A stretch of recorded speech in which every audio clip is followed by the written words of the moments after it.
He'd slapped her once, 5 years ago, in front of 200 people.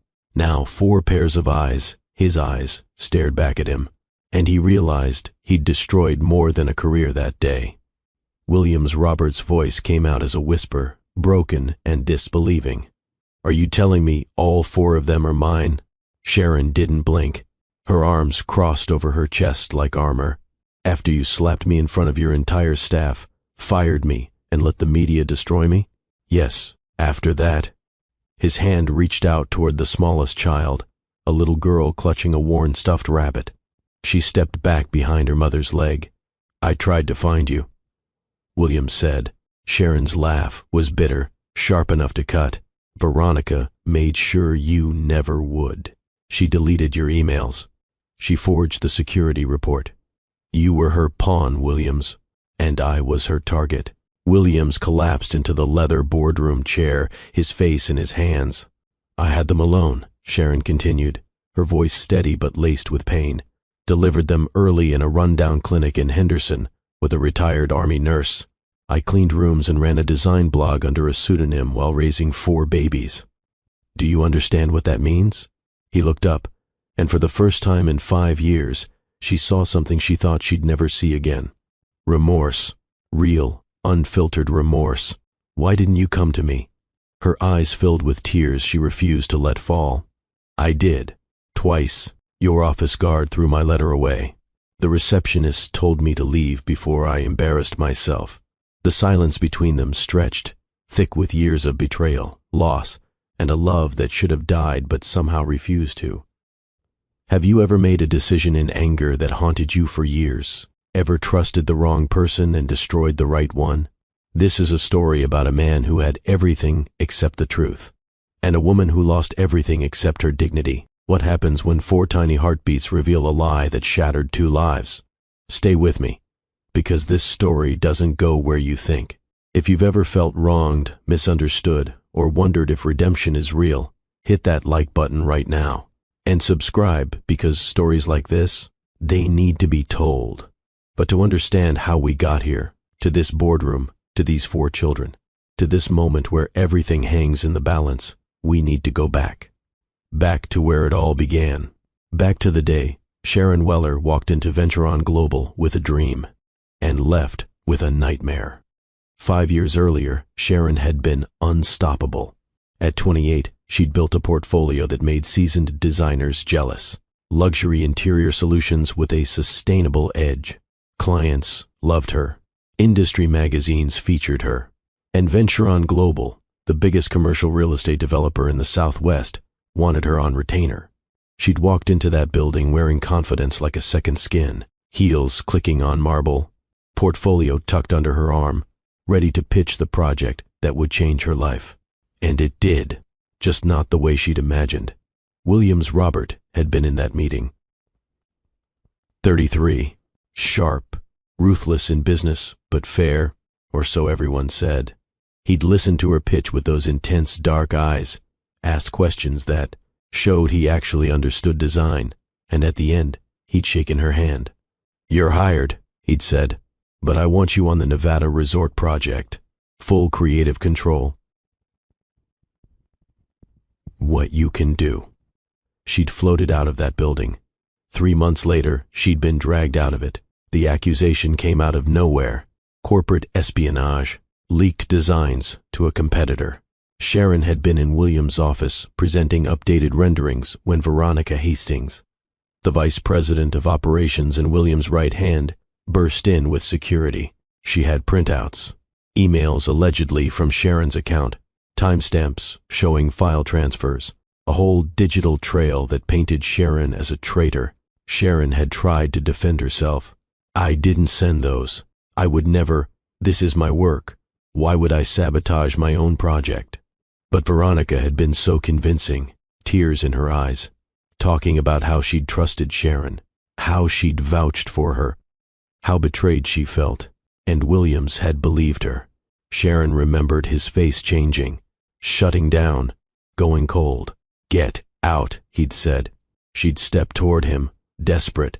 "Williams, please, just look at the metadata. Check the IP addresses. I can prove." That's when he'd slapped her. Not hard enough to knock her down, but hard enough that the sound echoed in the glass office. Hard enough that the 3 other people in the room gasped. Hard enough that her cheek burned, and her eyes stung, and her world tilted. Hard enough that she knew, in that moment, nothing would ever be the same. Security escorted her out. Cameras flashed. Someone had tipped off the press. By that evening, her face was on every local news site. Designer accused of stealing $1 million designs. Corporate betrayal. A cautionary tale. Her phone rang non-stop. Clients canceling contracts. Friends suddenly unavailable. Her landlord asking questions. Within 2 weeks, she'd lost everything. Her reputation, her career, her savings spent on a lawyer who told her the digital evidence was too solid, even if it was fabricated. And then she'd missed her period. At first, she'd thought it was stress. But the nausea wasn't stress. The exhaustion wasn't stress. The positive pregnancy test definitely wasn't stress. She'd sat on the bathroom floor of her tiny apartment, 3 tests, lined up on the tile, all showing 2 pink lines, and she'd laughed. Actually laughed, because of course this would happen now. She'd been with Williams once. One night, 2 weeks before everything fell apart. They'd worked late on the resort project, ordered takeout, shared a bottle of wine. The conversation had shifted from professional to personal. He'd told her about his father's impossible expectations. She'd told him about growing up in foster care, clawing her way through design school. And then they'd kissed. It had felt inevitable, like something that had been building since the day they met. They'd ended up on the sofa in his office, then later at his place, and it had been intense and unexpected and honest in a way Sharon hadn't experienced before. The next morning, he'd made her coffee and told her he wanted to take her to dinner. Somewhere public. He didn't care who saw. She'd left his penthouse feeling like maybe, just maybe, she was allowed to have something good. 2 weeks later, he slapped her, and now she was pregnant with his child. She tried to tell him. God, she'd tried. She'd written letters, showed up at Venture On, only to be turned away by security who'd been given her photo with instructions to call the cops if she trespassed. She'd sent emails that bounced back. Veronica had made sure every avenue was blocked. So Sharon did the only thing she could. She disappeared. She sold everything she owned, moved to a cheaper part of town, changed her appearance, cut her hair, dyed it darker, started going by her middle name, Janine, found work cleaning offices at night because nobody looked at the cleaning staff. Nobody asked questions. At her 12-week ultrasound, the technician had gone quiet. Too quiet. Is something wrong? Sharon had asked, her heart in her throat. The technician turned the screen. Not wrong. Just more than expected. You're having quadruplets. Sharon had stared at the 4 tiny shapes on the screen, each with a flickering heartbeat, and she'd made a decision. She was keeping them, all of them, no matter what it took. The pregnancy had been brutal. High risk didn't even begin to cover it. She'd been on bed rest by week 24. Had delivered at 32 weeks in a clinic in Henderson because she couldn't afford the hospital. A retired Army nurse named Dottie had helped her through labor. And when Sharon had heard the first cry, then the second, third, and fourth, she'd sobbed. 4 babies, 3 girls and a boy, tiny and perfect, and hers. She'd named them carefully. Liana, the firstborn, strong and steady, even as a newborn. Nyla, who'd come out screaming like she was already demanding attention. Tobias, the only boy, thoughtful even in the way he looked around. And Elias, the smallest, quiet and observant. Raising 4 infants alone should have been impossible. Some days it felt like it was. Sharon ran on 2 hours of sleep and instant coffee. She worked cleaning jobs during their nap times, brought them with her when she could, paid a neighbor to watch them when she couldn't. But she also started a design blog, anonymous, called it Weller Designs, under a pseudonym, posted ideas, renderings, thoughts on sustainable luxury. Slowly, it gained followers, then clients, small ones at first, a local boutique, a coffee shop, then bigger ones. By the time the quadruplets were 4, Sharon had built a quiet freelance career. Nothing like what she'd had before, but enough. Enough to keep them fed, clothed, housed. She'd thought about Williams every single day. Hated him, missed him, wondered if he ever thought about her, if he ever questioned what happened, if he ever regretted the slap. Probably not, she'd told herself. Men like him don't look back. She was wrong. Williams Robert had thought about Sharon Weller every single day for 5 years. At first, it had been anger, betrayal. He'd trusted her, and she'd sold him out. That's what Veronica had told him. That's what the evidence showed. But as months passed, the anger shifted into something else. Doubt. Little things didn't add up. Sharon's reaction when confronted had seemed genuinely confused. She'd asked him to check metadata, IP addresses, things a guilty person wouldn't suggest. And the competitor who allegedly received the designs never used them, never built anything resembling Sharon's work. Williams had hired a private investigator 6 months after firing her, but Sharon had vanished. No social media, no forwarding address, no trace. He'd told himself to let it go. Move on. Focus on venture on. But every woman he dated fell short. Every designer he hired lacked Sharon's instinct. Every late night at the office he remembered her laugh, the way Dee argued with him about aesthetics the night they'd spent together. He'd kept Veronica close because she was competent, efficient, always 2 steps ahead. But he'd never touched her again. The one time they'd been together, years before Sharon, had been a mistake born of convenience. Veronica wanted more. He didn't. He'd made that clear. He hadn't realized how much she resented that until much later. Now, at 38, Williams ran an empire, but came home to an empty penthouse, attended galas alone, signed deals that should have felt like victories, but just felt hollow. And then the photo arrived. It was a Tuesday, unremarkable, until his phone buzzed with a message from an unknown number. The image loaded slowly. A boy, around 4 or 5, curly dark hair, wide eyes that had an asymmetry Williams recognized because he saw it every time he looked in the mirror. A slight difference in the eyelid height, a genetic quirk his father had, that this child apparently had. The message below read, "Saw this at the Silver Sprout Learning Center your company sponsors. You might want to visit." Williams stared at the photo for 20 minutes. It wasn't possible. He was careful, always, except for one night, one woman. 5 years ago, he'd tried to find Sharon after she disappeared. Told himself it was to make sure she was all right, not because he couldn't stop thinking about her, but she'd vanished completely. Could she have been pregnant? The thought lodged in his chest like a stone.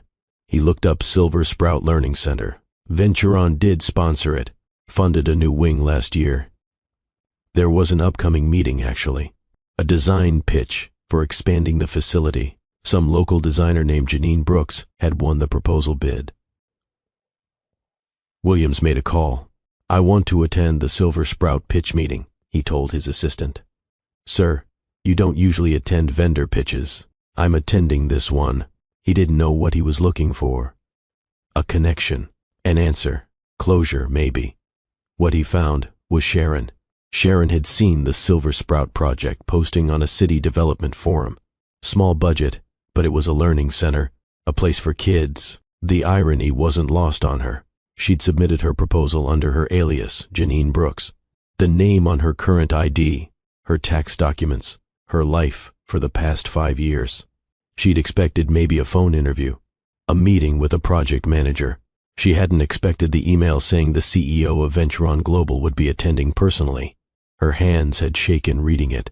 Williams Robert, coming to her presentation. She'd considered backing out, disappearing again. But she'd worked too hard on this proposal. And she needed the contract. The kids were getting older. They'd need new clothes, school supplies, eventually college funds. She couldn't run every time his name appeared. Besides, she looked different now. Hair darker and shorter. Glasses instead of contacts. 5 years older. Tired in a way that changed a face. He probably wouldn't even recognize her. She'd almost believed that. The presentation was scheduled for 2 in the afternoon at the learning center itself. Sharon arrived early, set up her boards and laptop. The room was a converted classroom, small and bright, with children's artwork on the walls. Her own children were in the daycare section 3 doors down. She'd gotten them in on a sliding scale scholarship. They loved it there, especially Tobias, who'd made it his mission to learn everything about everything. Sharon smoothed down her simple black blouse and slacks. Professional, invisible, safe. The door opened. A woman from the center's board entered, smiling. Then 2 more board members, and then him. Williams Robert walked into the room, and Sharon's entire body locked up. He looked older, sharper. There were lines around his eyes that hadn't been there before. His suit probably cost more than her rent. He carried himself with the same confidence, the same presence that used to make her pulse race. He glanced around the room, nodded at the board members, and then his eyes landed on her. She saw the moment he registered her face, the slight widening of his eyes, the way he went completely still. For 3 seconds, neither of them moved. Then Sharon turned back to her presentation materials, heart-hammering, and pretended she hadn't noticed. The board chairwoman made introductions. This is Janine Brooks, our designer for the expansion project. Janine, this is Williams Robert, CEO of Venturon Global, our primary sponsor. Sharon extended her hand, meeting his eyes with a steady gaze that cost her everything. Mr. Robert, thank you for taking the time. His hand gripped hers. Warm, firm, familiar. Ms. Brooks, he said slowly, his voice carrying a weight that no one else in the room could understand. Have we met before? I don't believe so, Sharon said smoothly. I'd remember. It was a dare, a challenge. She watched him process it. Shall we begin? The chairwoman asked. Sharon pulled her hand back and walked to the front of the room. She could feel William's eyes on her as she clicked to the first slide. Her voice came out steady, professional. She walked them through the design, sustainable materials, natural lighting, spaces designed for different learning styles. She'd done her research. She knew this population. She had 4 kids in this exact age group. The board members asked questions. Sharon answered.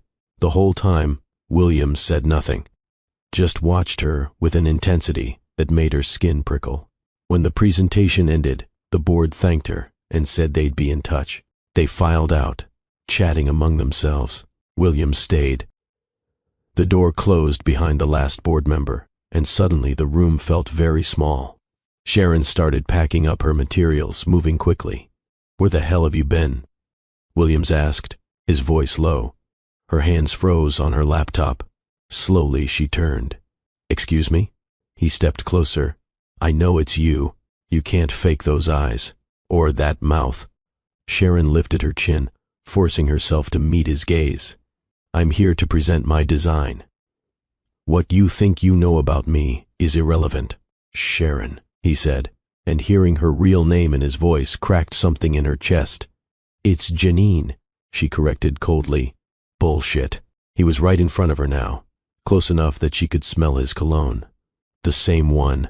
After 5 years, the same scent. You disappeared, he said. I looked for you. Not hard enough, she shot back. I hired an investigator. She laughed, sharp and humorless. Did you? Before or after you let the media destroy me?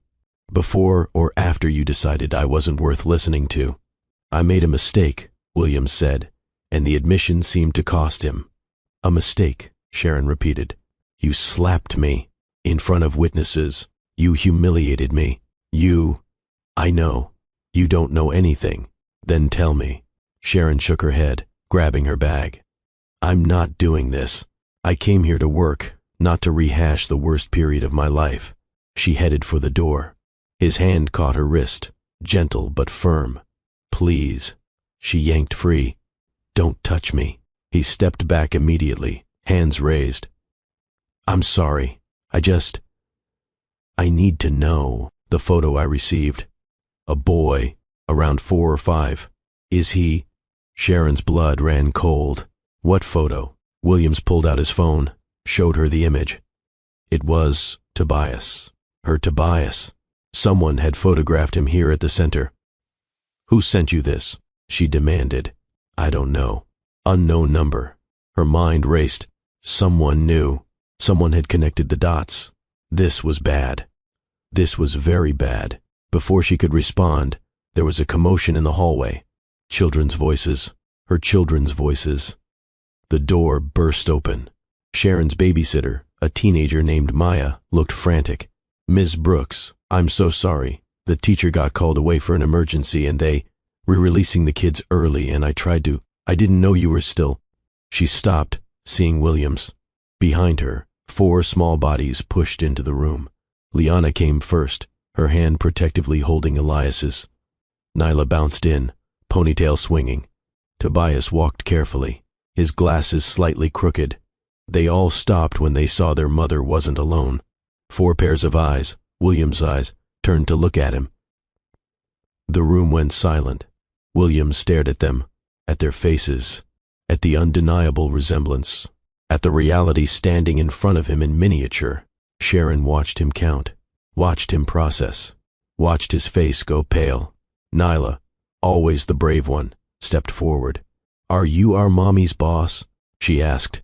Williams couldn't speak. He looked at Sharon, and she saw the question, the shock, the beginning of understanding. Tobias tilted his head, studying Williams with scientific precision. "You have the same eye asymmetry as me," he said matter-of-factly. "It's a genetic marker. Are you related to us?" Liana pulled Elias closer, sensing tension. Elias just stared, thumb creeping toward his mouth. Sharon moved between her children and Williams, instinct overriding everything else. "Maya, please take them to the car. I'll be right there." "But Mommy," Nyla protested. "Now," Sharon said, her voice leaving no room for argument. Maya herded the children out, though Tobias kept looking back, clearly calculating, clearly curious. When the door closed, Sharon turned to Williams. His face had transformed. Shock, awe, grief, anger, everything at once. "How old are they?" His voice cracked. "You don't get to ask me questions," Sharon said. "How old, Sharon?" "They're 4.5. Do the math." He did. She watched him do it, watched him realize the timeline matched, watched him understand. "All 4? He whispered. "Quadruplets," Sharon said. "High-risk pregnancy, premature delivery. I almost died bringing them into the world, alone. Why didn't you?" "I tried," she cut him off. "I told you. I tried to reach you. Your people threw me out. Veronica made sure I couldn't get near you." "Veronica," he repeated, something dark crossing his face. "She framed me. And you believed her." "So no, Williams, you don't get to ask why. You know why. I want to see them," he said. "No, they're my children." "They're mine," Sharon corrected. "I carried them, birthed them, raised them. You're a stranger. I'm their father. Biology doesn't make you a father." "Then let me be one," he said, desperate. "Please, let me meet them properly. Let me." "They don't need you," Sharon said, but her voice wavered. "Maybe not," William said quietly. "But I need them, and I think, maybe, you needed me. 5 years ago, and I failed you." The truth of it hung between them. "One dinner," William said. "You and the kids. Tomorrow night. My place. Let me try, Sharon. Just let me try." She wanted to say no, wanted to protect her children from the man who'd hurt her, but she saw their faces in her mind. Nyla asking every week if they had a daddy. Tobias researching genetics and family trees. Liana trying to be strong for everyone. Elias, so quiet, wondering why they were different from other families. "One dinner," she said finally. "With conditions, name them. You don't get to confuse them. You don't get to walk in and out of their lives. If you start this, you commit. Fully. Or, you walk away now." "I'm not walking away," William said.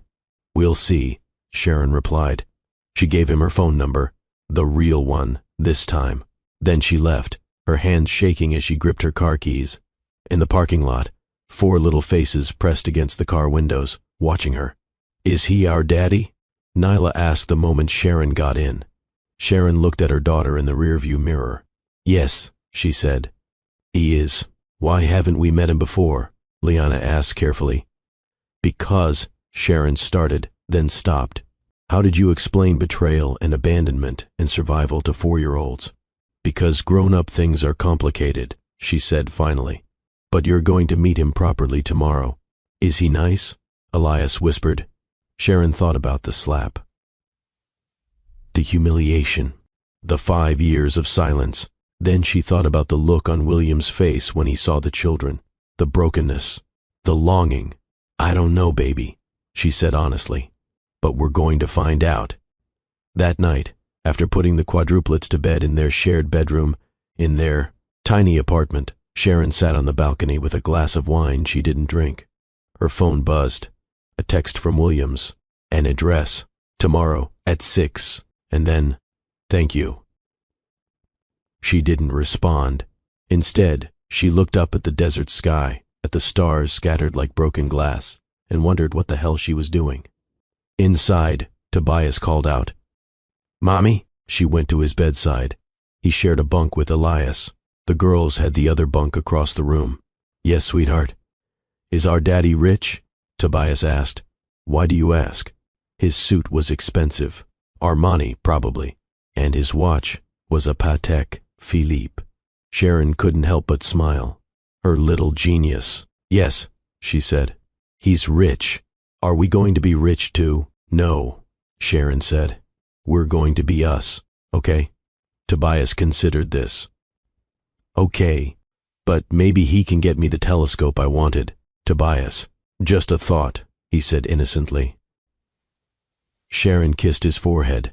Across the room, Liana was still awake, watching. Mama, she said quietly. Are you scared? Sharon crossed to her daughter, smoothed back her hair. A little, she admitted. Me too, Liana whispered. We'll be brave together, Sharon said. Deal? Deal. When all 4 were finally asleep, Sharon stood in the doorway, watching them, her whole world in one small room. 4 heartbeats that had kept her going when she had nothing else. Williams Robert wanted in, wanted to be their father, wanted to make up for lost time. Sharon didn't know if that was possible, but for them, for her children, she'd try, even if it meant facing the man who'd shattered her, even if it meant risking her heart all over again. The next evening, Sharon dressed her children in their best clothes, which wasn't saying much. Liana in a sundress with a small stain on the hem, Nyla in leggings and a shirt with a glittery unicorn, Tobias in khakis and a button-up, looking like a tiny professor, Elias in jeans and his favorite dinosaur shirt. They piled into Sharon's beat-up Honda, and she drove to the address Williams had sent. When they pulled up, Nyla's eyes went huge. Mommy, is that a castle? It's a house, sweetheart, but it was massive, gated, in the hills overlooking the city, security at the entrance who checked her name and waved them through. Sharon's hands gripped the steering wheel. This was William's world. Money, power, everything she'd once touched the edges of before being cast out. The front door opened before she even parked. William stood there, and Sharon's breath caught. He'd dressed down, jeans, a simple shirt, barefoot, like he was trying to seem approachable. The kids tumbled out of the car. Williams walked toward them slowly, like approaching wild animals. Hi, he said, crouching down to their level. I'm Williams. It's really nice to meet you all. I'm Nyla, Nyla announced. That's Liana. That's Tobias. That's Elias. He doesn't talk much, but he's really smart.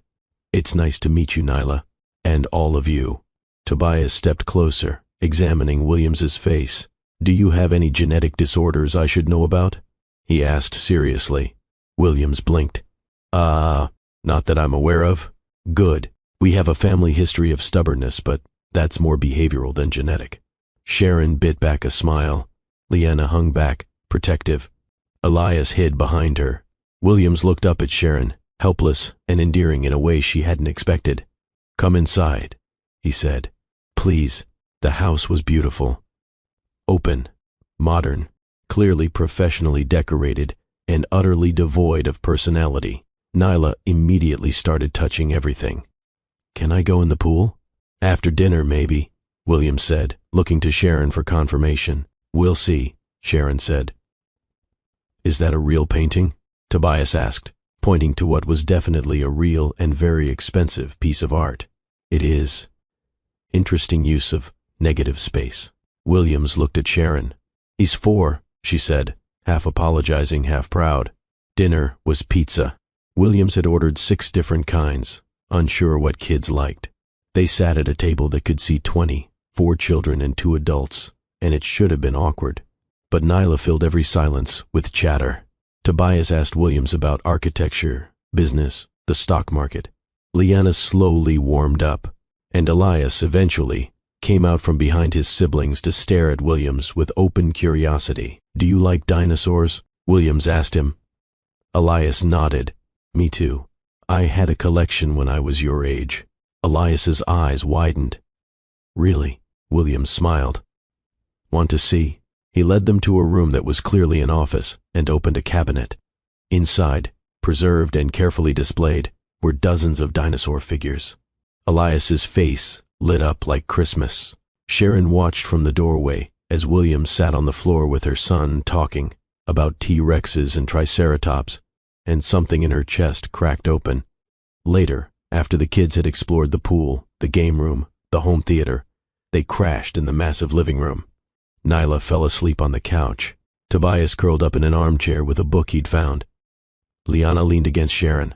Elias sat near Williams, not quite touching but close. "They're amazing," Williams said quietly. "They are," Sharon agreed. "They have your strength," he said, "your intelligence. They have your eyes, your stubbornness." He smiled.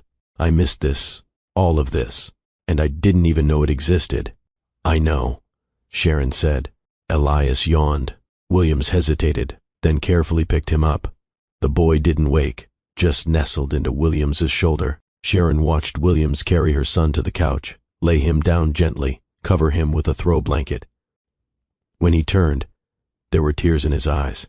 "I'm sorry," he whispered, "for all of it. I'm so goddamn sorry, Sharon." She stood. "Sorry doesn't fix 5 years." "I know, but it's a start." They stood in the dim light of the living room, surrounded by their sleeping children, and the anger Sharon had carried for so long felt heavy, exhausting. "I should hate you," she said. "You should," he agreed, "but I'm tired of hating you. I'm just tired." "Then rest," Williams said softly. "Stay tonight, all of you. There's plenty of room." Williams, no expectations. I don't want this to end. Not yet." Sharon looked at her children. Peaceful, safe, happy. "One night," she said. "Thank you." He showed her to a guest suite. Massive bed, attached bathroom, a view of the city lights. "The kids can sleep in here with you, or there's a room next door with bunk beds." "They'll want to be with me," Sharon said. Williams helped carry the sleeping children, tucked them into the enormous bed. They looked so small in it. When he left, Sharon changed into a shirt Williams had given her, then slipped under the covers with her babies. But sleep didn't come. An hour later, she found herself on the balcony, attached to the suite. She didn't hear Williams approach. He stepped out onto the adjoining balcony, separated from hers by just a few feet. "Couldn't sleep either?" he asked. "Too much to process." He held up 2 glasses. "I poured wine, but if you want to throw it in my face, I understand." Sharon cracked a smile despite herself. "Pass it here." He reached across the gap. Their fingers brushed as she took the glass. They stood in silence, sipping wine, looking at the stars. "I thought about you every damn day," William said finally. "I watched your name get shredded in the press, and I was too stupid to question it. You were the one woman who never chased my money, just my mind." Sharon's breath caught. "I was your first," he continued, his voice low. Her pulse quickened. "You were more than that," she said. "You were the last person I let touch me." The admission hung between them. Williams set down his glass. "Sharon, don't," she said, but there was no force behind it. He stepped closer to the railing between their balconies. "Tell me you didn't feel it tonight." Watching them, being together. Tell me, this doesn't feel like what should have been. What should have been doesn't matter, Sharon said. Only what is. Then what is this? He asked. She met his eyes. I don't know. He climbed over the railing between them, graceless but determined. When he landed on her balcony, he was inches away. Tell me to leave and I will, he said. Sharon's heart pounded. Williams, say it. She couldn't. His hand came up slowly, giving her time to pull away. When she didn't, he cupped her cheek. His thumb brushed across her lips. I dreamed of this, he whispered. But I never imagined the way you'd look now. Stronger, more beautiful. A mother. Mine. I'm not yours, she breathed. Aren't you? And then his lips were on hers. The kiss was soft at first, testing, asking permission. Sharon's hands fisted in his shirt, and she pulled him closer. The kiss deepened. Years of anger and longing and pain and desire poured into it. His hands slid into her hair. Hers wrapped around his neck. When they finally broke apart, both breathing hard, Williams pressed his forehead to hers. Come inside, he said. Please. Sharon knew she should say no. Knew this was complicated and messy and potentially devastating, but she was so tired of being strong alone. Show me where. He led her through the connecting door between the balconies, into his bedroom. Massive, masculine, windows overlooking the entire city. He turned to face her, and the vulnerability in his expression undid her. We don't have to, he started. She kissed him. Hard, definitive. Shut up, Williams. He smiled against her mouth. Yes, ma'am. This time there was no hesitation. His hands found the hem of her borrowed shirt, pulled it over her head. Her hands worked the buttons of his shirt, impatient. When they fell onto his bed, skin against skin, it felt like coming home and falling apart all at once. He touched her like she was precious, like he was memorizing every inch. When he moved inside her, she gasped his name, nails digging into his shoulders. This is healing, she whispered. This is us fixing what broke. I love you, he said. I never stopped. Sharon's eyes filled with tears. Then prove it. Every day. Prove it. I will. Afterward, they lay tangled together, her head on his chest, his fingers trailing patterns on her back. The kids, she said suddenly, are asleep in the next room. If they wake up, we'll handle it, Williams said. Together, together, Sharon repeated, testing the word. If you'll have me. She lifted her head, looked at him. You hurt me. I know. You destroyed my life. I know. And I might never fully forgive you. I know, he said. But I'll spend the rest of my life earning it anyway. Sharon studied his face, saw the truth there. Okay, she whispered. Okay, okay. He pulled her closer, kissed her forehead. For the first time in 5 years, Sharon fell asleep feeling safe. But reality was waiting. And Veronica Hastings was not done. 2 days later, Williams called an emergency meeting with his legal team and head of security. Sharon sat beside him in the conference room at Ventron, her evidence file spread across the table. Walk me through it again, Williams said to his security chief. The man pulled up files on the screen. The original accusation against Ms. Weller was based on email logs and file transfers from her company account. But when we did a deep forensic audit as you requested, we found something interesting. What? The IP addresses don't match. The emails allegedly sent by Ms. Weller came from a different location, and the timestamps were altered in the original report. Where did they come from? Sharon asked, though she already knew. The security chief hesitated, glancing at Williams. From an executive terminal, belonging to Veronica Hastings. The room went silent. Williams's jaw clenched. What else? Financial irregularities. Ms. Hastings has been routing payments to shell companies for 3 years. We're talking close to $2 million. Holy shit, Williams breathed. His lawyer leaned forward. This is enough for criminal charges. Fraud. Embezzlement. If we include the framing of Ms. Weller, we could add more. I want her arrested, Williams said flatly. Williams, the lawyer started. If we go public with this, I don't care, Williams cut him off. She destroyed Sharon. She kept me, From my children. I want her to face consequences. Sharon reached over, touched his hand. Do it legally, she said quietly. I don't want her to have any way out. Williams nodded. Do it right, but do it now. Veronica was called into Williams's office an hour later. She entered with her usual confidence, tablet in hand, heels clicking. You wanted to see me? Williams stood behind his desk. Sharon sat in a chair to the side. Veronica's eyes flickered to her, narrowed. What is she doing here? Sit down, Veronica, Williams said coldly. I'd rather stand. Down. The tone left no room for argument. Veronica sat, her composure slipping slightly. I know what you did, Williams said. I don't know what. The emails. The fabricated evidence. The money you've been stealing. All of it. Veronica's face paled. That's ridiculous. You can't possibly.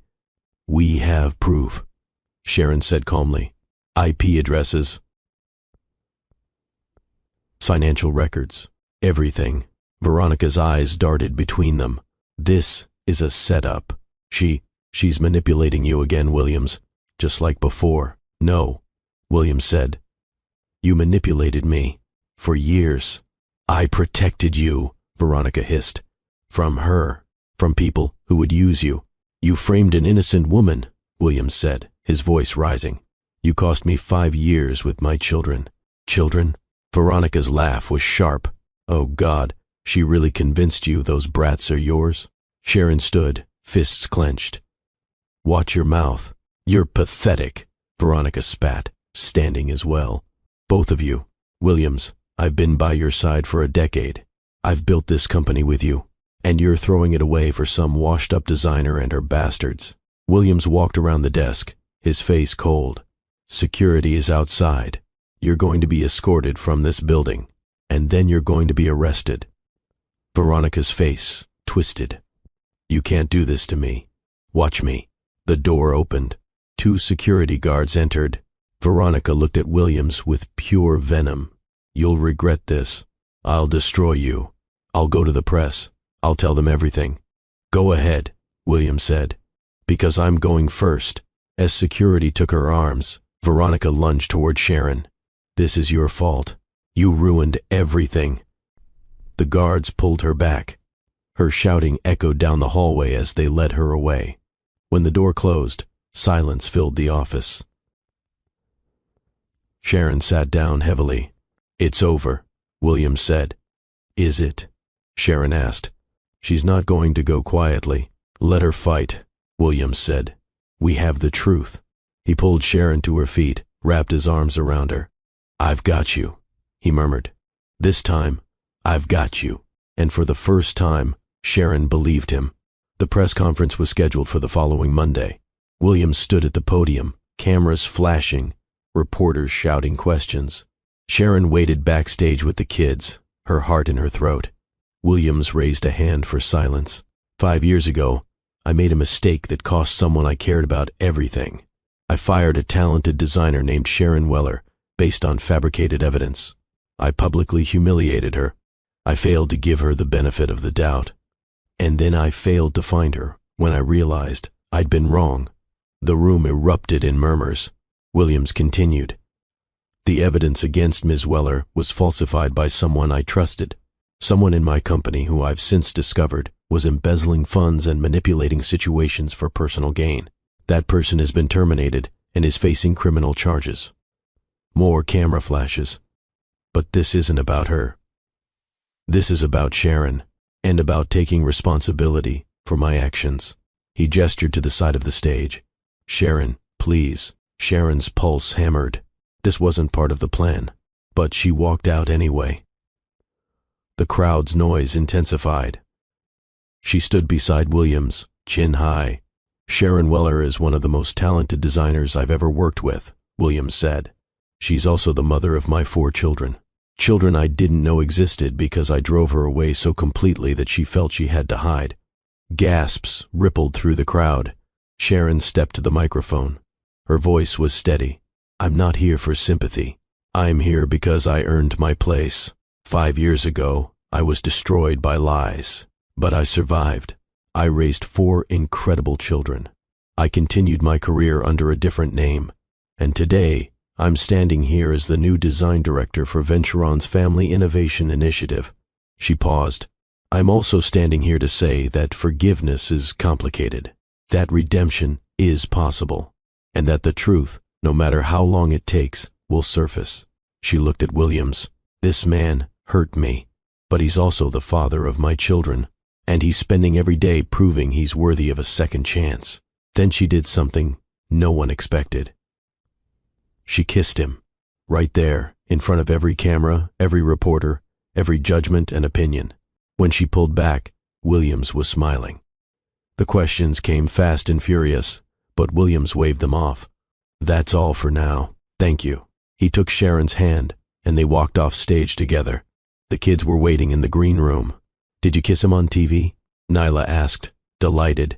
I did, Sharon said. Gross, Tobias muttered, but he was smiling. Williams crouched down. What do you guys think about all of this? He asked. Liana looked at him seriously. Are you going to stay? She asked. Or are you going to leave when it gets hard? Williams met her eyes, this tiny, fierce protector. I'm staying, he said. I promise. Liana considered this, then nodded. Okay, you can be our dad then. Elias stepped forward, held up his arms. Williams picked him up, and the boy wrapped around him like he'd been doing it his whole life. Sharon watched, her heart full and breaking and healing all at once. This was her family, broken and rebuilt, messy and imperfect. But theirs. If you're feeling this right now, if this story is touching something in you, do me a favor. Hit that like button. Drop a comment telling me what lesson hit you hardest. Was it about truth? About redemption? About second chances? I want to hear from you. And subscribe to Love and Twilights with Dr. Phillips, because every story here is crafted to remind you that no matter how dark it gets, dawn is coming. Now let's continue. 3 months passed. 3 months of learning to be a family. Of Williams figuring out bedtime routines and school drop-offs. Of Sharon adjusting to working at Venturon again, this time in a position of actual power. Of 4 children learning that having a father meant someone else to read bedtime stories, to fix broken toys, to chase away nightmares. It wasn't perfect. William still worked too much sometimes. Sharon still had moments of doubt, of fear that he'd revert to the man who'd slapped her. But they were trying. One evening, Williams came home early. The kids were at a play date. Sharon was in the kitchen, reviewing design plans. He wrapped his arms around her from behind. Come with me, he said. Where? You'll see. He drove her to a property on the outskirts of the city, acres of desert, land with a view of the mountains. What is this? Sharon asked. Williams pulled out blueprints. Our home. If you want it. Sharon took the papers. It was beautiful. Sustainable design, open spaces, a wing for the kids with individual rooms and a shared play area, an office for her, one for him, and 4 trees, he said, pointing to the landscaping plans. One for each of them. So they have roots. Sharon's eyes filled with tears. You designed this? With your notes from 5 years ago, the Nevada Resort Project. I kept them. She looked up at him. This is too much. It's not enough, Williams said, but it's a start. She kissed him there, in the desert dirt, with the sun setting behind them. Yes, she whispered. Yes to all of it. That night, back at Williams' place, after the kids were asleep, they made love slowly, taking their time. Afterward, Sharon traced patterns on his chest. I'm scared, she admitted. Of what? That this is too good, that it'll fall apart. Williams caught her hand, kissed her palm. Then, we'll put it back together. Again and again, for as long as it takes. Promise, promise. She curled into him, and for the first time in 5 years, the fear quieted. The new house was completed 6 months later. Moving day was chaos. 4 excited children, boxes everywhere. Williams trying to direct movers while Nyla used the empty rooms as an echo chamber. But when the last box was unpacked and the kids were asleep in their new rooms, Sharon stood in the backyard. 4 trees had been planted that afternoon. Small now, but they'd grow. Liana had named hers Hope. Nyla called hers Sparkle. Tobias wrote a full essay about his tree's ecological impact. Elias drew a face on his with chalk. Williams came up behind Sharon, wrapped a blanket around them both. They deserve roots, she said. We're giving them more than roots, Williams murmured. We're giving them everything. She turned in his arms. I love you, she said. I fought it, but I love you. I love you, he said. I never stopped. They stood there, under the desert stars, and it felt like the end of something painful and the beginning of something whole. Inside, Elias called out. Sharon started to go, but Williams stopped her. I've got him, he said. She watched through the window as Williams went to their son, scooped him up, rocked him back to sleep. Her heart was so full, it hurt. This was what she'd survived for, what they'd both fought their way back to, a family, imperfect and hard-won, but theirs, and that was worth everything. 2 years later, life had found its rhythm, but rhythms can be disrupted, and sometimes disruption comes from the places you least expect. Sharon was in her office at Venture On when her assistant knocked. Ms. Weller, there's someone here to see you. She says she's family. Sharon looked up from her designs. Family? I don't have any family. The woman stepped into the doorway before the assistant could respond. She was older, maybe 60, with graying hair and eyes that looked hauntingly familiar. Sharon's eyes. Hello, Sharon, the woman said. My name is Margaret Weller. I'm your mother. The room tilted. Sharon gripped the edge of her desk. My mother left me at a fire station when I was 3 days old. I know, Margaret said quietly, and I've regretted it every day since. Sharon's assistant looked between them, confused. It's fine, Sharon managed. Close the door, please. When they were alone, Sharon stood. You need to leave. I understand, Margaret said, but I'm dying. Pancreatic cancer. Stage 4. And before I go, I needed to tell you I'm sorry, and that leaving you wasn't because you weren't wanted. It was because I was 17, homeless, and terrified. I thought I was giving you a better chance. Sharon's hands shook. A better chance? I spent my childhood in 9 different foster homes. I aged out of the system at 18 with nothing, no one. And you survived, Margaret said, tears streaming down her face. You built a life. I've been following you for years. I saw what happened with Venture On. I saw you disappear.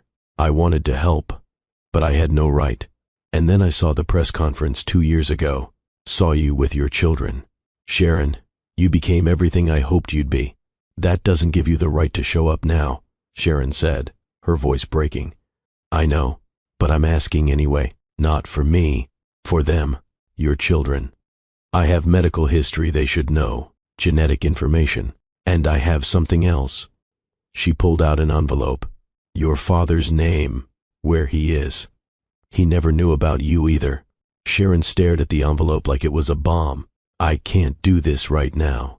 I'll leave my information with your assistant, Margaret said. If you ever want to talk, I'll be here, for as long as I have.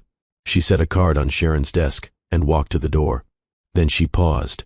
You're an extraordinary mother, Sharon. I can see it in how your children look at you. I wish I'd been brave enough to be that for you. Then she was gone. Sharon sat down heavily, picked up her phone and called Williams. He answered immediately. Hey, I was just thinking about you. My mother just walked into my office, Sharon said. Your mother, the one who abandoned me as an infant. She's dying, and she wants to talk. Where are you? My office. Stay there. I'm coming to you. 15 minutes later, Williams walked into her office and pulled her into his arms. She didn't cry. She just stood there, trying to process. What do you want to do? He asked. I don't know. Part of me wants to throw that card away and never think about her again, but part of me wants answers. Then we get answers, Williams said. Together. What if I let her in and she hurts me again? Then I'll be there to catch you, he said. Like you were there for me. Sharon pulled back, looked at him. How did I get so lucky the second time around? We both got lucky, Williams said. Now come on, let's go home. Talk to the kids. Figure this out as a family. As a family. 2 years ago, those words would have been impossible. Now, they were everything. That night, after the children were in bed, Sharon sat with Williams on their bedroom balcony. She'd opened the envelope. Inside was a name, David Chen, and an address in San Francisco. He's a engineer, Sharon said, reading the short letter Margaret had included. Never married. She never told him she was pregnant. Just disappeared. Are you going to contact him? Williams asked. Should I? That's not for me to decide. Sharon set the letter down. The kids have been asking more questions lately. About my side of the family. About where I came from. Tobias especially. He wants to do one of those ancestry DNA tests. So let him, Williams said. What if they want to meet her? My mother? Then we let them. With boundaries. Your boundaries. Sharon looked at him. You've gotten very wise. I've had a good teacher, he said, pulling her close.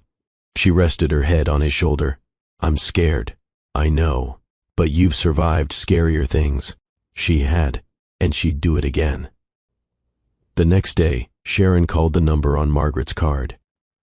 They met at a neutral location, a park. Margaret brought photo albums. This is your grandmother, Margaret said, pointing to a black and white photo. She raised me after my parents died. She did her best, but we were poor. When she got sick, I was 15. When she died, I was alone. She turned pages. This was me at 16. I met a boy. Your father. He was kind, smart. We were careful, but not careful enough. When I found out I was pregnant, I panicked. He'd just gotten a scholarship to college. I didn't want to ruin his life. So you gave me up, Sharon said. I left you somewhere safe. With a note, I wrote that I loved you, that I hoped you'd have the life I couldn't give you. I never saw a note, Sharon said quietly. Margaret's face crumpled. I'm sorry. I'm so sorry. They sat in silence. Then Sharon asked the question she'd carried her whole life. Did you ever think about me? Every single day, Margaret said. Every birthday, every Christmas, every milestone I imagined you having. You were never forgotten, Sharon. You were loved from a distance because I didn't know how to love you up close. It was the most honest thing anyone had ever said to her. I have children, Sharon said. 4 of them, and I can't imagine ever leaving them, no matter how hard things got. You're stronger than I was, Margaret said simply. No, Sharon said. I just had different choices. Margaret pulled out another envelope. Medical records. Family history. Everything your doctors might need to know. Sharon took it. Thank you. Can I? Margaret hesitated. Can I see them? Your children? Just once? Sharon thought about it.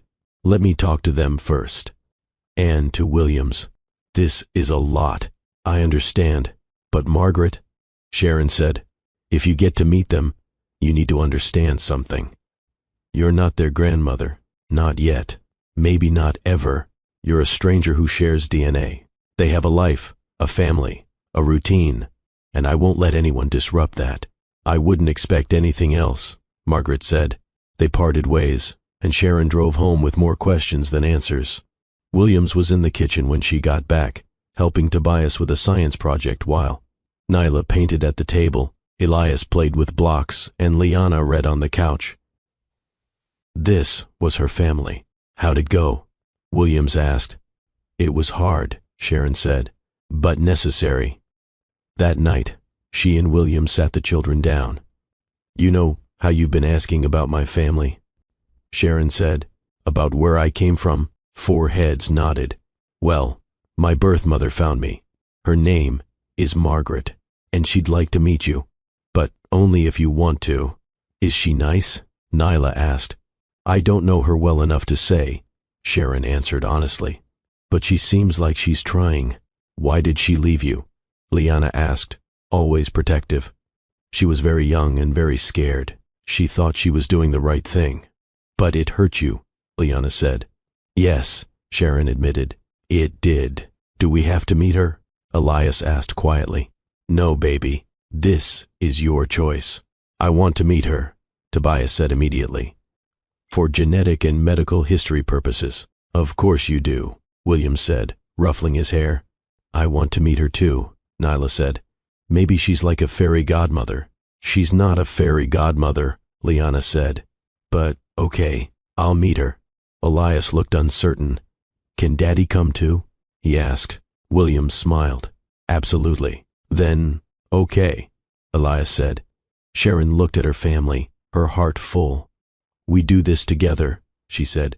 And if anyone feels uncomfortable, we stop. Deal? Deal, 4 voices chorused. The meeting was arranged for the following weekend at their home. Sharon wanted the kids on familiar territory. Margaret arrived with gifts. Books for each child, carefully chosen. Science encyclopedias for Tobias. Art supplies for Nyla. Novels for Liana. A dinosaur puzzle for Elias. You researched them, Sharon said, surprised. I wanted to do it right, Margaret said. The children were shy at first, but Nyla, as always, warmed up quickly. Did you really leave Mommy at a fire station? She asked bluntly. Williams choked on his coffee. Sharon hid a smile.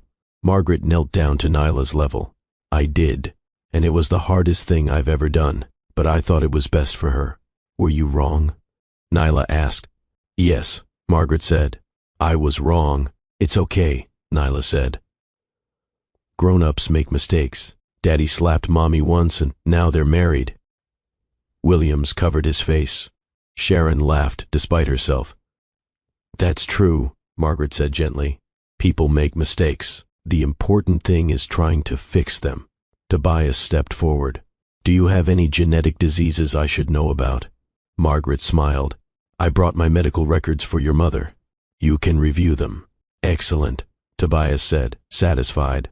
Liana hung back, watching. Margaret noticed. You don't trust me, she said to Liana. That's smart. You're protecting your mom. Liana blinked, surprised to be seen so clearly. Someone has to, she said. She's lucky to have you, Margaret said. Over the next hour, something shifted. The kids asked questions. Margaret answered honestly.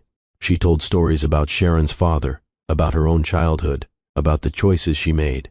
When it was time for her to leave, Nyla hugged her. Tobias shook her hand formally. Elias waved. Liana gave a small nod. Can you come back? Nyla asked.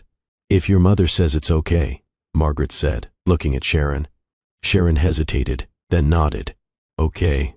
After Margaret left, Williams put his arm around Sharon. You did good. It's weird, Sharon said. I spent my whole life angry at her, and now I just feel sad. For both of us, for the time we lost. Maybe that's healing, Williams said. Maybe, Sharon agreed. Over the next months, Margaret became a small but steady presence. Sunday dinners once a month, phone calls with the kids. She taught Nyla to knit, talked science with Tobias, brought books for Liana, sat quietly with Elias and his dinosaurs. She never overstepped, never tried to replace anyone, just existed on the edges, grateful for whatever space she was given. And slowly, Sharon found forgiveness, not the kind that erased the past, but the kind that made peace with it. One evening, Margaret pulled Sharon aside.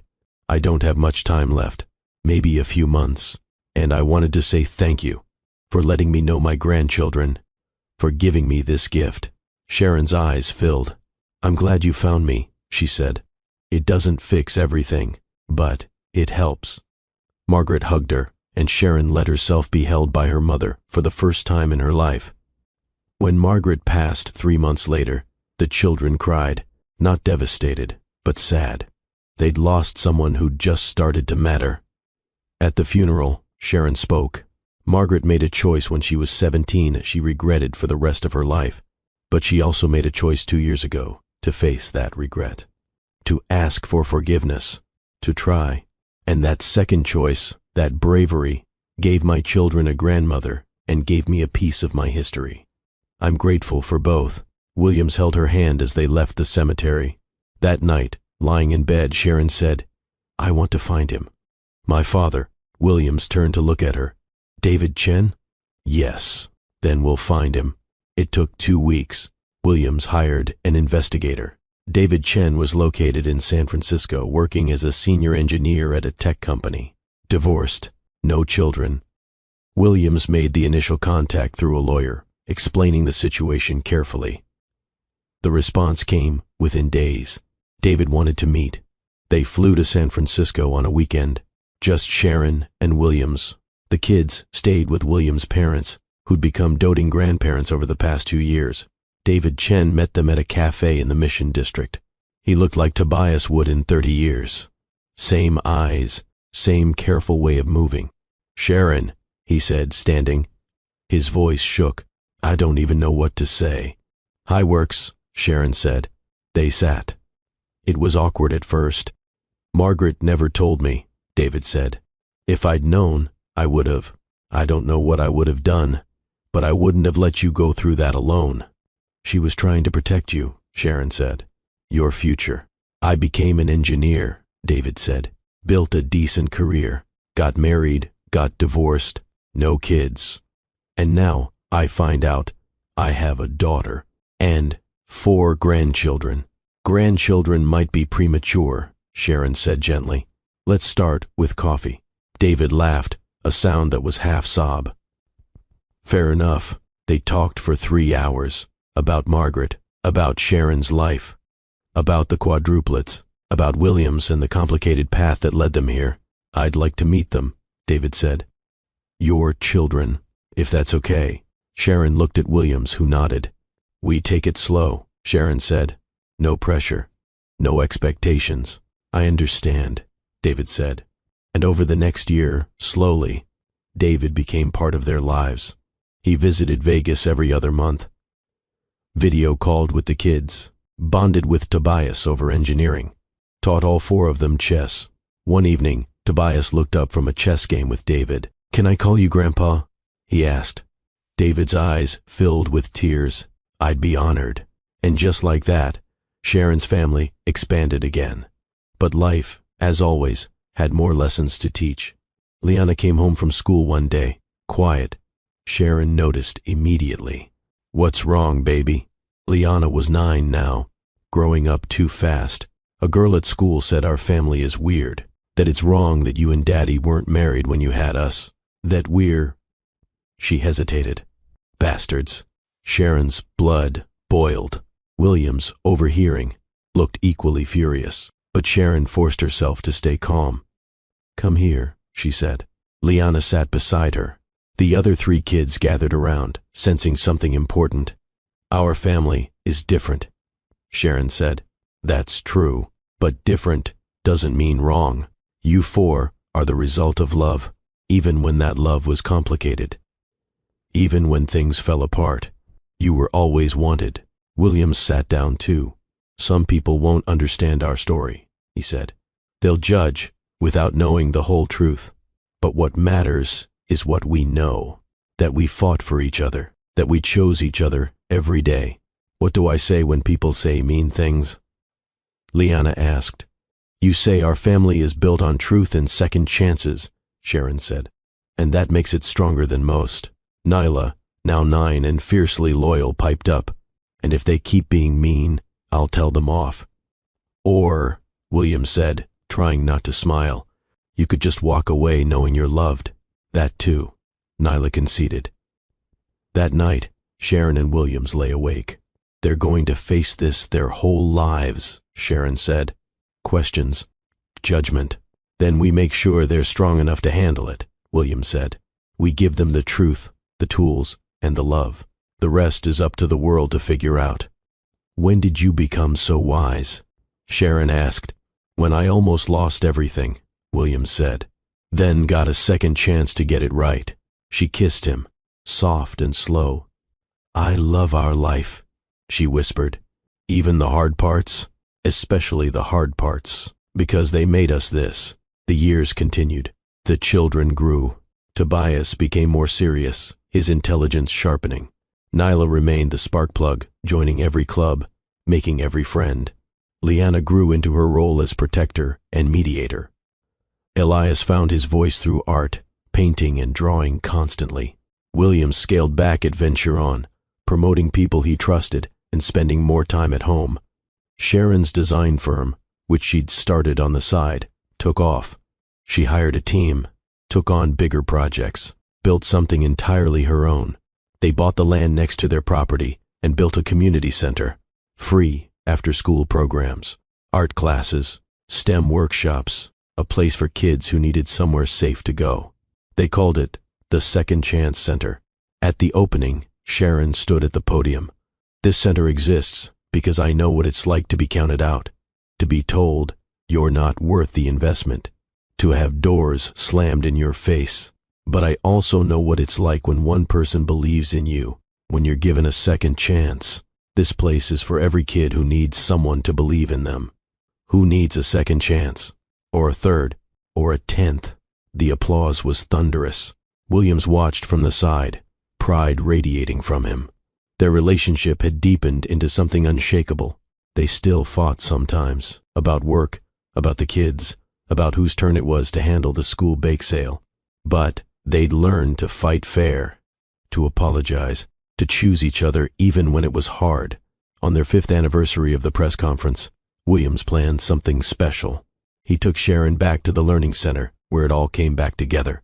The room was decorated simply, candles, photos of their journey. The kids waiting inside with David, Williams' parents, and a few close friends. "What is this?" Sharon asked. Williams got down on one knee. "5 years ago, I found you again in this room, found out I was a father, started the journey to becoming the man you and our kids deserved. We've been living as a family, building a life, but I want to make it official." He pulled out a ring. "Sharon Weller, will you marry me? Not because we have to, not because of the kids, but because I choose you. Every day. The rest of my life." Tears streamed down Sharon's face. "Yes," she said. "Yes, absolutely yes." He slipped the ring on her finger and kissed her as their children cheered. The wedding was small, intimate, in their backyard under the 4 trees that had grown tall and strong. Liana was maid of honor. Tobias, Elias, and Nyla were all part of the ceremony. David walked Sharon down the aisle. Williams's best friend from college stood as best man.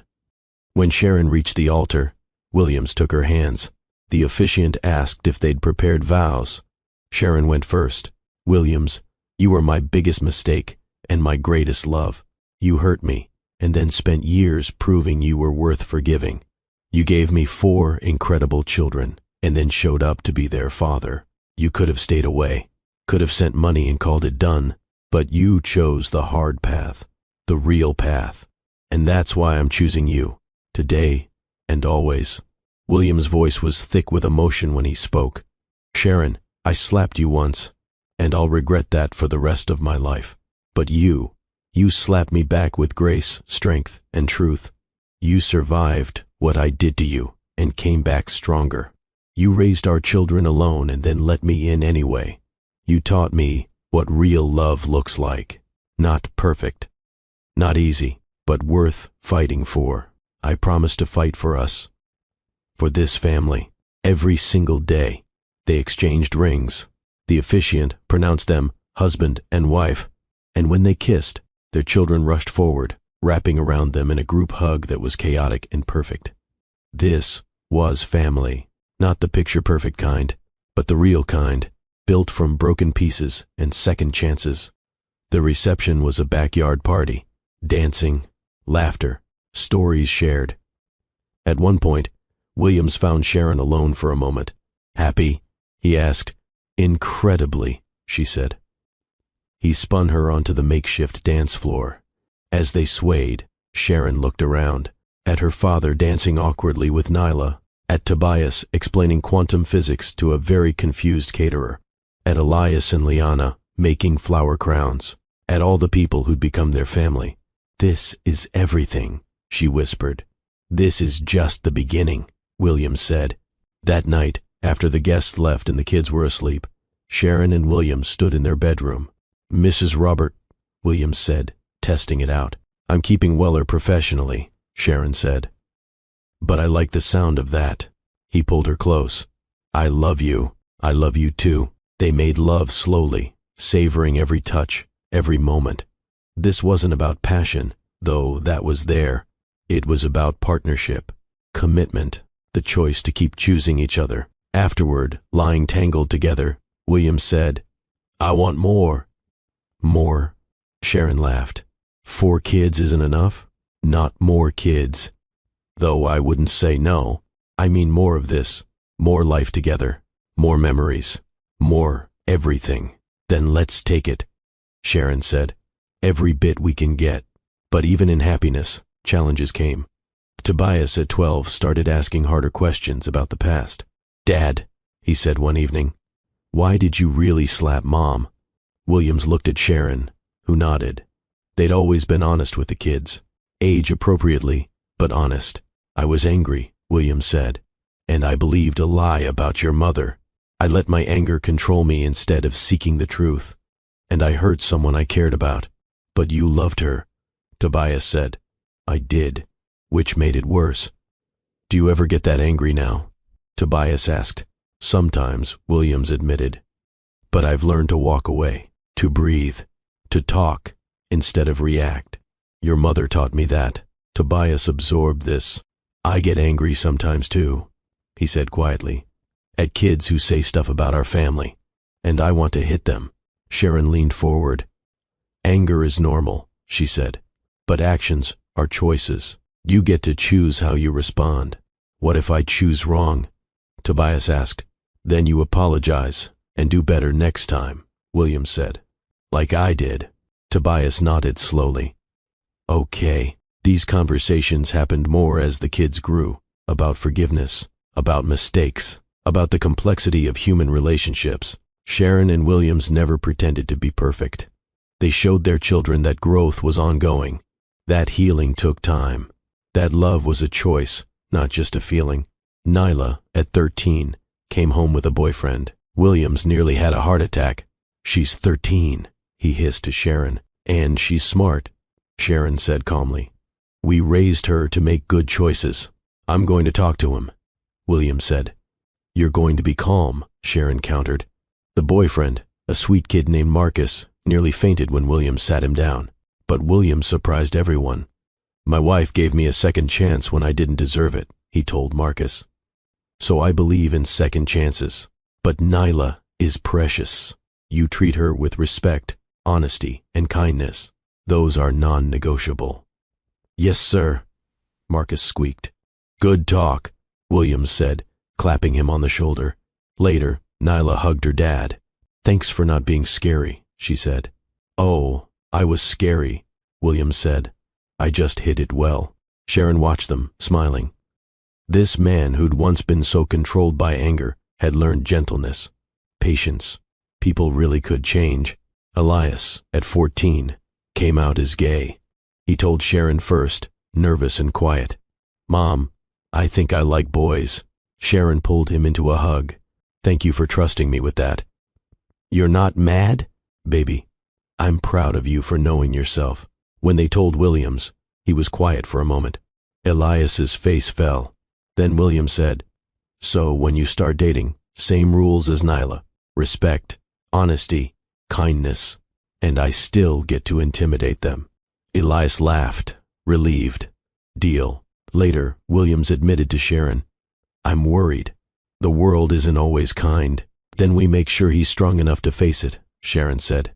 "And we love him loudly enough that he never doubts his worth." They did exactly that. Liana, at 15, struggled with anxiety, the pressure of being the oldest, the protector, the responsible one. She had a breakdown one night, sobbing in her room. Sharon held her while William sat nearby. "I'm tired of being strong," Liana cried. "I'm tired of taking care of everyone." "Then don't," Sharon said gently. "Let us take care of you for a while." "But you need me," Liana said. "We need you healthy and happy," William said, "not burning yourself out." They got Liana into therapy. helped her set boundaries, showed her that asking for help wasn't weakness, and slowly, she learned to let others carry some of the weight. Through it all, Sharon and Williams held the center. They had date nights, weekend getaways, moments stolen between carpools and work meetings. They fought about money, about parenting styles, about whose family to spend holidays with. But they always came back to each other, always chose repair over resentment. On their 10th wedding anniversary, they renewed their vows. The kids were older now. Tobias 17, the girls 16, Elias 15. This time, each child spoke. Tobias said, "You taught me that intelligence without empathy is useless, that being smart means nothing if you're not kind." Nyla said, "You taught me that being loud and confident is good, but listening is better. That taking up space is my right, but making space for others is my responsibility." Liana said, "You taught me that strength includes vulnerability, that protecting others starts with protecting myself." Elias said, "You taught me that being myself is enough, that love doesn't have conditions." There wasn't a dry eye in the room. Sharon and Williams stood together, hands clasped, overwhelmed by what they'd built. Not a perfect family, but a real one. That night, Sharon found the old photo, the one from the press conference 10 years ago. Her and Williams, newly reunited, facing the cameras. They looked so uncertain then, so broken. She compared it to a recent family photo. All 6 of them, laughing, tangled together. The difference was stark. Williams came up behind her. "Look at us," he said. "Look at what we built," Sharon corrected. He kissed her temple. "Best decision I ever made was not giving up. Best decision I ever made was letting you try," Sharon said. As their children prepared for college, for life beyond the nest, Sharon and Williams prepared too. For the next chapter, just the 2 of them again. It should have been scary. Instead, it felt like possibility. One evening, they sat on their balcony, the same place they'd first reconnected years ago. "Do you ever think about how different things could have been?" Sharon asked. "All the time," Williams said. "If I'd believed you from the start, if I'd never slapped you, if we'd raised them together from the beginning." "Do you regret how it happened?" Williams considered. "I regret the pain, but I don't regret the journey. It made us who we are." Sharon leaned into him. "Me too." They sat in comfortable silence, watching the stars. Elias, passing by, poked his head out. "You two are disgustingly in love," he said. "We are," Williams agreed, pulling Sharon closer. "Good," Elias said. "Keep it up." When he left, Sharon laughed. "Our kids are well-adjusted nightmares. The best kind," Williams said. "The moral of this story isn't that love conquers all. It's more nuanced than that. It's that truth has power, that accountability matters, that forgiveness is possible but not guaranteed. It must be earned." Sharon didn't owe Williams anything. Not her time, not her body, not her heart, and certainly not access to their children. But she made a choice, not because he deserved it, but because she deserved peace, because her children deserved a father who would show up. And Williams made a choice too, not to buy his way back in, but to do the work, to face his failures, to become someone worth trusting again. This is a story about second chances, yes, but it's also about first choices. Sharon's choice to survive, to protect her children, to build a life from nothing. Williams' choice to question his assumptions, to investigate the truth, to humble himself. Veronica's choice to deceive and destroy, which led to her downfall. Margaret's choice to find her daughter before it was too late.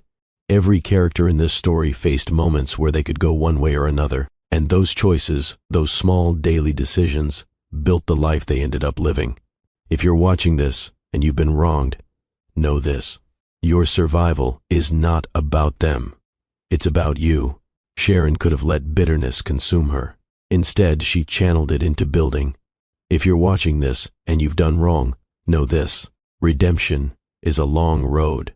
Williams didn't get forgiven because he said sorry. He got forgiven because he changed his life, proved his worth, and gave Sharon the space to heal on her terms. And if you're watching this and you're somewhere in between, know this. Life is messy. Families are complicated. Love is both the easiest and hardest thing you'll ever do. But it's worth it. Every hard conversation, every moment of vulnerability, every choice to stay when leaving would be easier. Sharon and Williams built something beautiful from something broken, not because they were special, but because they refused to give up on themselves, on each other, on the possibility that broken things can be made whole again. Your story might not look like theirs. Your journey might be different, but the principles remain. Truth over lies, accountability over excuses, healing over bitterness, growth over stagnation, love over fear. Take those principles and build your own second chance, or third, or 10th, however many it takes, because dawn always comes. You just have to survive the night. 3 years later, Tobias graduated top of his class and headed to MIT. Nyla got into Juilliard for theater. Liana chose psychology, wanting to help others navigate their mental health. Elias got a full scholarship to art school. The house felt empty. Sharon and Williams stood in the quiet, looking at each other. "So," Williams said. "What now?" Sharon smiled. "Now we remember who we were before we were parents." "And who's that?" "Two people who couldn't stop thinking about each other." He pulled her close. "I can work with that." They traveled. Places they'd always talked about but never had time for. Paris, Tokyo, New Zealand. They took cooking classes and failed spectacularly. Took dancing lessons and succeeded surprisingly. Spent mornings in bed reading, evenings on the balcony talking. They fell in love all over again. Different this time. Quieter. Deeper. When the kids came home for holidays, the house filled with noise and chaos and love.